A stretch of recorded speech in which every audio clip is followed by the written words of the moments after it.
was large enough to pay benefits to retirees. Waiting to fill this gap and this need are an estimated 300 million Muslims under the age of 20 who are living along the Mediterranean's southern rim, North Africa and the Middle East.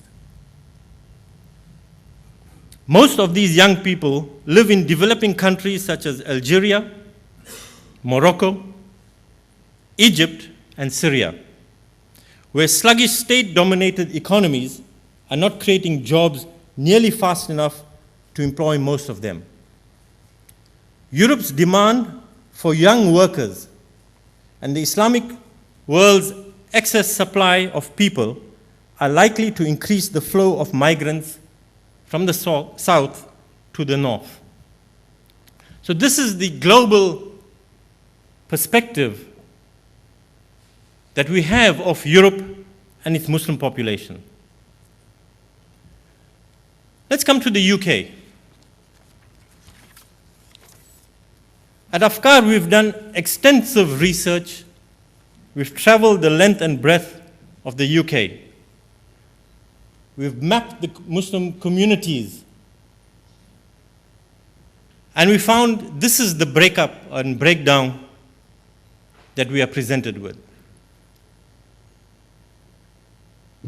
And this is based on the figure of 1.6 to 1.8 million. And that is a stark representation of the Muslim community. Let's go further. Traditionally, these communities have been viewed through the lens of ethnicity. And the faith dimension provides further scope for market segmentation. After Christianity, Muslims are the largest religious community. And you can see the population figures there. As I said, this is based on the last census, so it would have increased slightly. And Muslims are the largest religious community amongst the Asian component.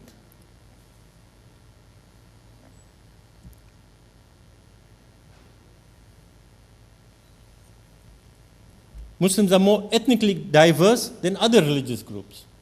And you can see by these figures,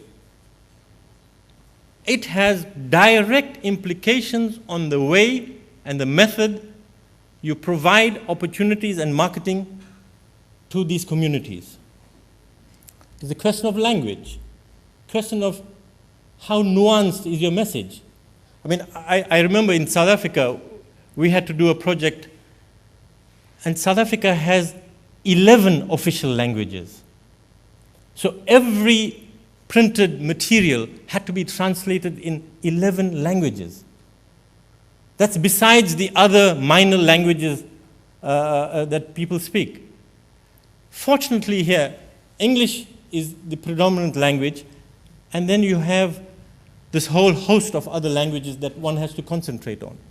It is very, very significant, because once you start drilling down into these communities, each community has specifics. Each community has its own nuances. Each community is affected by different situations. And so once we mapped these communities, this is what we found. That there are 4 primary population bases where you can find the majority of the UK's population. West Yorkshire, Lancashire, West Midlands, and London. And then if you take a specific area, which we were able to do, and on the surface, everything looks the same. Muslims live in one particular area. But if you look at the map on the left-hand side, that is an area which has 2 communities with the largest population densities. And the one on the right, it has 9, and the same population density. So this has implications for how you target these communities. One that is concentrated and one that is diverse. And we found that the Muslims in the UK, as Bradley has indicated also, almost 1/3 of Muslims are aged between 0 and 15. 52% are 24 or under. Muslim children aged between 0 to 15 make up almost 1/5 of children in inner London. As we have said, 1.8 located in 4 areas, and it's a very young community. It is culturally diverse, which has an impact on the manner in which you market your products to them. Before I deal with this, I'm reminded of a story. I don't know whether it's true or it's part of folklore or myth, that one of the large multinationals who deals with washing powder and cleaning equipment wanted to launch a product in the Middle East. It was a dishwashing liquid. And after 6 months, it had made no impact in the community. There was no impact on the sales. And so the marketing heads and the gurus and the executives got together and said, what is wrong here? And it was a simple advert. Washing powder, it showed dirty washing going in to the washing machine and clean washing coming out. So you had dirty washing, clean washing. But they forgot to understand that in the Middle East, things work in the reverse order. You're looking at things from right to left. And what were people saying? Clean washing going in and dirty washing coming out. So it's these perceptions that we need to understand. And when you are trying to market your product to the customer, he's working from a clean slate. What is his or her perception of the product? Does he have an understanding of the product? Does he have an understanding of the financial institution that is offering the product? You might be, in your own field, a big name brand. But it means nothing when you are offering an Islamic product to a customer. As I said, there are 2 billion opinions.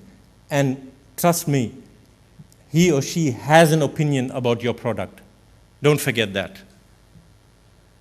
So what is the perception from the financial institutions? How do they view this market? Is it one big monolith? Have they segmented the market? And how are they doing their marketing? How are financial institutions making sure that the message is getting across?